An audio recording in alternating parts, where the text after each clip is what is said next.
Hi there, my name is Ben Jacobs. I'm an engineering manager here at Analytics, and joining me on the call today is Blaj, a machine learning engineer who will be walking you through a demo later on in the presentation. So let me tell you a little bit about who we are.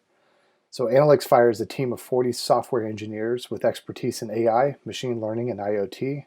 So with that in mind, we're going to walk you through real-time Redis deep learn detection at the edge. And if you have any questions, we would love to hear from you. You can find our contact info on the session info page or down at the bottom of each slide. Deep learning offers the possibility of a cheap, trainable universal intelligence sensor, one that would not need to be reprogrammed and redesigned for each use case, but would simply be retrained using new examples, providing a completely new intelligent recognition. For example, recognizing visual failures with products on a manufacturing line, and then retrained for inventory control monitoring at a dental facility. But there were several unique challenges that immediately presented themselves. The first being security and privacy of information, access to limited bandwidth, and then finally centralized processing costs. So with that in mind, I want to introduce you to the solution that we came up with. So the idea is to have one physical sensor with a built-in processor, and this combination allows it to be implemented across a range of commercial application use cases. By leveraging Redis Edge and Redis AI, we have developed a general-purpose standalone intelligence sensor that can be trained to output specific numeric or classification signals using the live audio and video feeds captured by the sensor. To increase efficiency, bandwidth, and to make sure we keep this all secure, all sensing and processing are done locally, directly on the sensor itself. And we believe this technology and sensor package has a very wide range of applications, including but not limited to identifying and classifying defects during the manufacturing process, inventory management, or monitoring heavy machinery usage and early failure detection. So with that in mind, let's take a deeper look at an intelligence sensor, and we're going to demo a couple of use cases that we've identified. The first demo we want to show you today, we have a hypothetical backstory to give you some context. So let's meet Carla, who is a quality control supervisor at a plastic bottle manufacturing facility. Manufacturing defects are very costly, and because of this, quality issues have been identified as the single largest issue affecting sales. The CEO has declared quality as the company's #1 priority for this fiscal year. Carla does not have the time or the resources to redesign the entire manufacturing line. So instead, she wants to install several trainable edge sensors at different points on her line to detect and correct different types of recurring defects. So the key point here is that the physical sensor hardware itself was not designed specifically for this recognition task. And since it's a standalone sensor, it can be trained and then added to the existing line by only connecting its output signal to appropriate corrective actions without changes to the manufacturing line or the software controlling the line. So let's go ahead and dive a little bit into this demo use case. And with that, I'm going to hand things over to Blaj, and he's going to walk you through our solution for Carla. Thanks, Ben. So let's have a look at this manufacturing plant you described.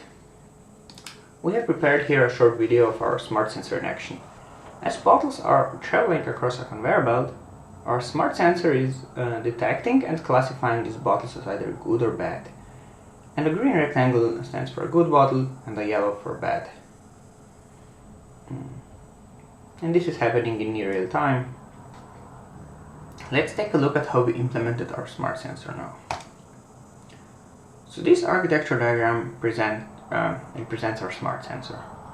And we start here at the video capture program that is reading the video frame by frame from the camera and writing it to a Redis stream. Now this green Redis stream represents the input into our system. For each frame we add to our system, we want to run some Python decision logic on top of it. And this Python decision logic, the main thing we do is we leverage the Redis AI component to run a machine learning model on it. We obtain some predictions and we write these predictions to an output stream. Now to tie together the input Redis stream and the Python decision logic, we leverage the Redis gears component.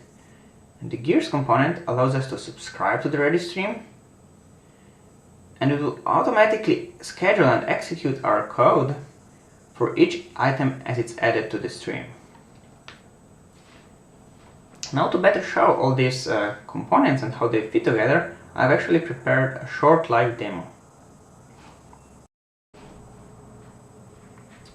So let me switch to the code editor here. I'm gonna start up the Redis server first. And this is a standard Redis instance, additionally with the AI, time series, and Redis gears modules loaded. And it says it's ready to accept connections, and let's test that. We see a live ping, and the server replies with a pong. So let's start our video capture program. And I'm gonna start it at the 1 frame per second, just so we get to make what's happening. So this is now reading from the camera, and it's sending the data to Redis. We can inspect that by starting monitor, and we see here that something is calling xAdd, so which means add to stream. The stream is named stream1, and there are some parameters, and here is the payload. So we send the stream frame, and then this is the byte encoded payload of video frames, and this is continuously happening, right? And we can take a look at this camera. If I actually click at this, if I start the server here, I have this window ready. I'll show it with my hand, and it's not doing any predictions now. This is just straight from the camera. Okay, so my hand is up there. We see in the Redis monitor that this goes crazy since the server is continuously looking for the video.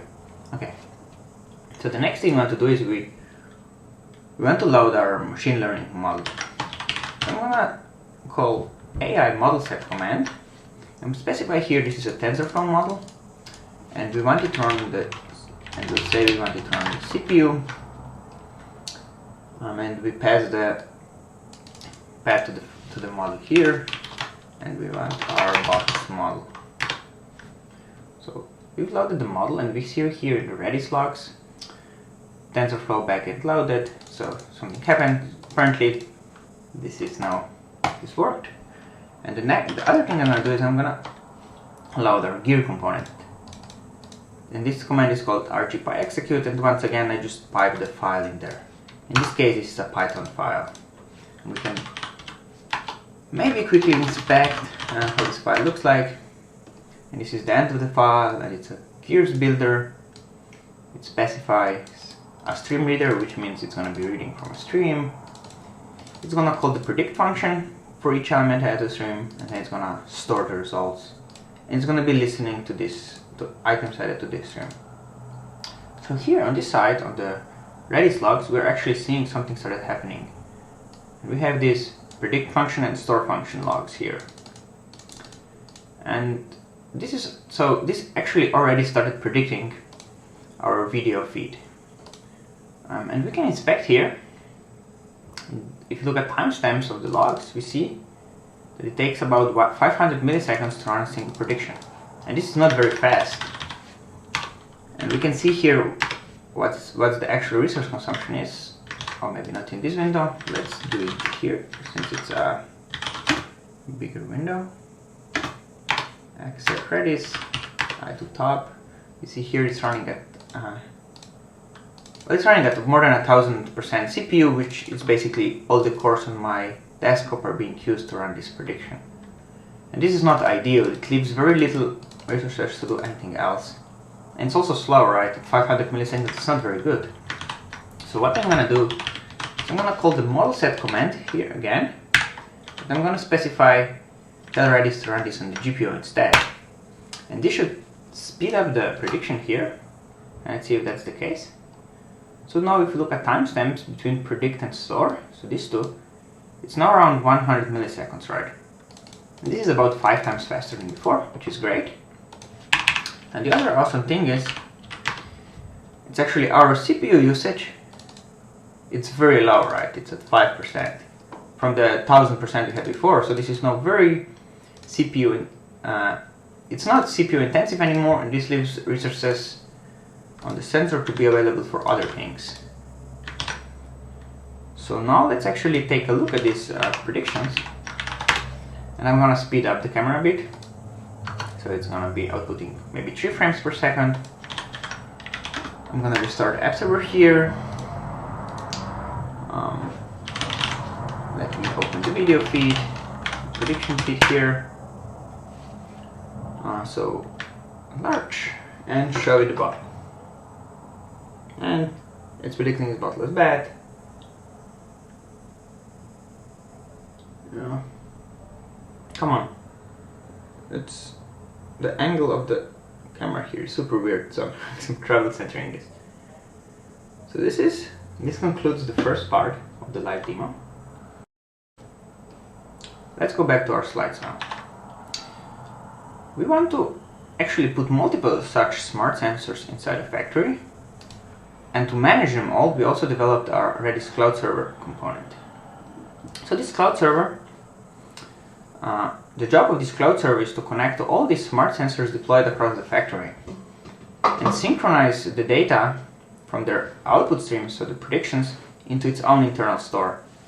And in this centralized server, we don't use streams anymore, but we store the data internally as time series. And time series is a great data structure for doing advanced analytics on top of it. And this can be used to give us a unified view across the whole factory in near real time.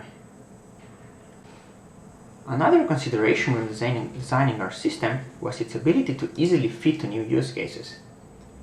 So if you want our smart sensor to start predicting something new, we need to swap out its brains, represented by the AI part, the AI block here in this picture. To do that, we need a new AI model. But first, let's take a look at the inventory control problem of a dental office. So in a dental office, there will be a storage rack with dental supplies in it, and people are constantly taking out the supplies, but they may forget to write down what they're taken out of.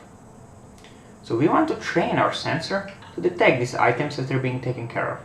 And in this video we have a box and different kinds of toothpaste in it, and we want to train our smart sensor to detect these toothpastes as they're taken out of the box. And let's have a look at how we do that. So the first thing we need is data. And what we have here is the picture from the previous video with the toothpaste on it. And we want to label this toothpaste here, the box. And this will tell our algorithm this is what we want it to predict. And we're gonna say we want to predict this box here as Colgate.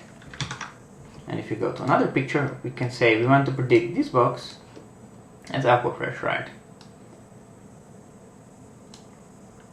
Aquafresh, let me write this down. So we create a bunch of these pictures. We need about 20 pictures of each kind of item we want to predict. Now when we have all the data prepared, we can start our training algorithm. So what we're training here is actually called a faster RCNN, which is a state-of-the-art deep convolutional neural network designed to do object detection and recognition. It takes about an hour to train, and when our new model is ready, we can just swap it in our sensor. And we have a video here showing that. So this is the same video as before, but this time our smart sensor is running and it's detecting the different kinds of toothpaste being taken out of the box. And this was all achieved with an hour of training and a half an hour of manually labeling different pictures. So we still have our bottle prediction running from before, right? But we have also just trained a toothpaste model, so let's try that. I'm gonna run the same command as before, AI model set, but this time I pass it the toothpaste model. So if I show you the toothpaste now, it predicted Sensodyne, and this is in fact the one I have in my hand. And maybe I'll show it Aquafresh, and this is being predicted as Aquafresh, right? But what happens if I show it the bottle from before? So I show it the bottle here and it's not predicting it. Now I'm gonna switch back to the bottle model, And here we instantly see it start predicting models again. And I think this is pretty cool. We can, with a single command, switch the brains of our smart sensor. Now this concludes my part of the presentation, and I'll pass the ball back to Ben. Thank you, Blaj. By leveraging the simplicity, speed, and efficiency of Redis and its ability to provide machine learning at the edge, we were able to identify a way to simplify the management of tensor models being deployed at the edge, as well as efficiently and reliably managing the data from the sensor itself. Using the Redis platform, we have created a self-reliant edge device capable of making near real-time adaptive decisions based on complex audio and video input feeds. So in summary, one physical trainable sensor is flexible enough for use across a range of commercial applications. The sensor can be adapted to fit into any existing physical process or monitor existing physical assets. Since all information being captured and processed occurs on the sensor, this is a secure solution and data remains protected. It's also cost-effective enough to be able to scale up and deploy a small army of autonomous standalone sensors with built-in GPUs that offer performance at a low cost. And with that, I wanted to just say thank you. And if you have any questions or you'd like to reach out in any way, you can always email us, and we would love to hear from you.